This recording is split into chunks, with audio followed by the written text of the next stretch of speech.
très belle édition, beaucoup de monde, un beau soleil. Ça tient d'abord à la thématique autour de l'innovation, du rapprochement des instituts publics avec l'INSERM et la PHP. Et puis ça tient aussi au fait que l'intelligence artificielle, qui est le point d'orgue de l'après-midi, est un sujet qui est très important en développement et sur lequel nos équipes, à la fois à la PHP, mais aussi les industriels, sont particulièrement impliquées. L'intelligence artificielle à la PHP, elle se nourrit d'abord d'intelligence naturelle. À partir de là, on a des outils aujourd'hui qui sont, je pense, remarquables, permettant effectivement d'utiliser un entrepôt de données sécurisé à tout point de vue, respectueux de la protection des données individuelles et pouvant permettre soit de tester un algorithme venu d'ailleurs, soit un algorithme venu de chez nous, soit de donner des idées pour en développer de nouveaux. C'est vrai que l'intelligence artificielle se développe partout, et en particulier dans le monde de la santé, dans plein de domaines, dans le diagnostic, dans évidemment même les traitements et le suivi des traitements.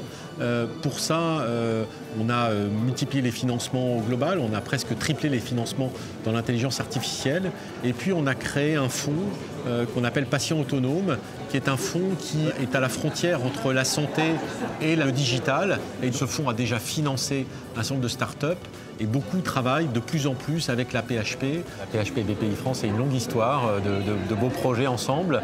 Cette année, ce partenariat, il est dans un cadre particulier d'un grand plan autour de la Deep Tech qu'on vient de lancer. Ce plan, c'est l'accélération de la création de start-up venant de la recherche publique. Sur 5 ans, c'est 500 millions d'euros. Donc c'est vraiment des moyens significatifs qui vont permettre d'accélérer et de financer ces projets de start-up qu'on va créer ensemble avec la PHP. On a commencé il y a 3 ans, 3-4 ans, en 2015, le fonds de dotation MSD Avenir, dont le but est vraiment de connecter le monde de la recherche publique en France. Aujourd'hui, on est à 60 projets, près de 80 publications, 170 chercheurs au total, près de 8 brevets qui ont été déposés. C'est juste magnifique et je pense que ça montre la qualité de la recherche en France et l'écosystème qui permet de faire émerger ce genre de projet. Ceux qui me passionnent le plus, c'est ceux qui mettent en relation différents acteurs de recherche qui n'ont pas forcément l'habitude de travailler de façon aussi imbriquée et étroite. Je pense au projet PVisconti qui réunit des acteurs de la NRS, de l'INSERM, de la PHP, de l'Institut Pasteur, dont le but c'est vraiment de trouver les mécanismes dans le cadre du VIH. C'est le genre de projet où ça a permis de mettre une équipe multidisciplinaire ensemble de différents acteurs de la recherche. Trillionesca est une société qui est spécialisée dans l'accompagnement au changement numérique des laboratoires de diagnostic. On conçoit et on fournit des logiciels qui permettent d'assurer cette transition avec un bénéfice dans le partage et un autre dans l'aide au diagnostic par intelligence artificielle. La PHP est un partenaire et un client depuis très longtemps, à la fois utilisateur de nos solutions. Et en novembre dernier, nous avons signé un partenariat de co-développement. C'est la première fois avec la PHP où on va développer ensemble une plateforme nationale de télépathologie avec une ambition de permettre la téléexpertise dans ces professions. Et on va étendre ce partenariat notamment vers l'intelligence artificielle pour le développement d'outils d'aide à la décision dans les laboratoires. On a travaillé cette année sur un benchmark de comment se positionner notre pôle transfert et innovation, notre TTO, au niveau national et au niveau international. On est très bien placé, très bien positionné en France avec 18 millions d'euros de revenus générés par les licences d'exploitation. On a pour autant des marges de progression quand on se compare aux structures, notamment Mayo Clinique, International. On va déployer dans les groupes hospitaliers donc des chargés de mission sourcing qui vont aller à la cantine avec les médecins, les inventeurs, etc., les rencontrer et les accompagner dans leur démarche de déclaration et de protection des inventions.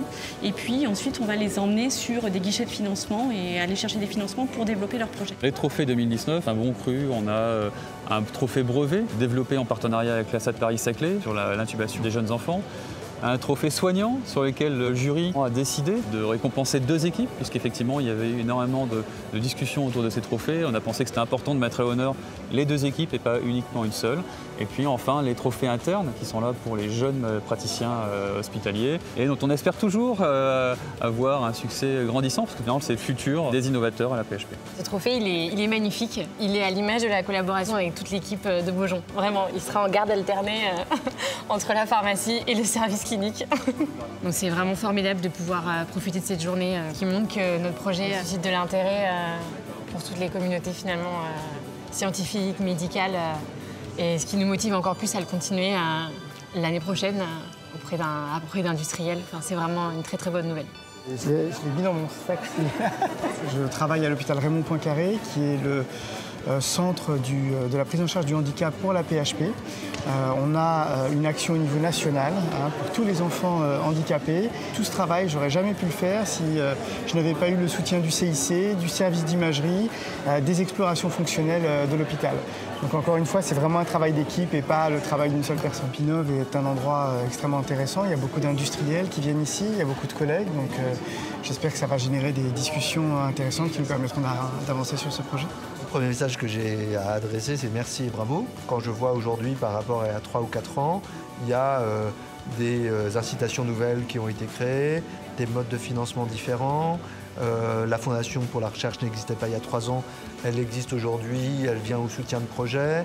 Donc il y a toute une série de choses qui sont nées justement des rencontres de ce type-là. Comment vous le trouvez, ce trophée ? Moderne.